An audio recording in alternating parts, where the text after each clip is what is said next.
आज मैं आप लोगों को एक ऐसे औषधि के बारे में बताने जा रहा हूँ। अगर आप इस औषधि का प्रयोग करते हैं तो अगर आपको भूख नहीं लगता हो या अपचन हो, खाना नहीं पच रहा हो या पेट में दर्द देता हो तो इससे पूरी तरह से लाभ होता है।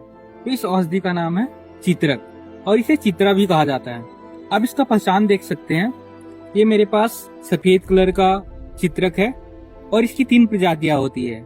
सफेद और कृष्ण वर्ण का होता है और एक पीला वर्ण का होता है। तो इसकी ये 3 प्रजातियां होती है।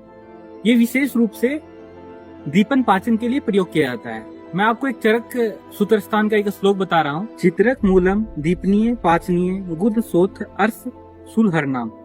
ये चरक सूत्रस्थान का श्लोक है। इसका अर्थ यह है, अगर आप चित्रक मूल का सेवन करते हैं, इसका जो मूल भाग है उसका अगर सेवन करते हैं आप, तो ये क्या करता है, दीपन करता है, मतलब अग्नि को प्रदीप्त करता है। और पाचन, अगर आपका पाचन नहीं हो रहा, अगर खाना आप खा रहे हो उसका पाचन नहीं हो रहा, तो ये पाचन का भी कार्य करता है। धन्यवाद।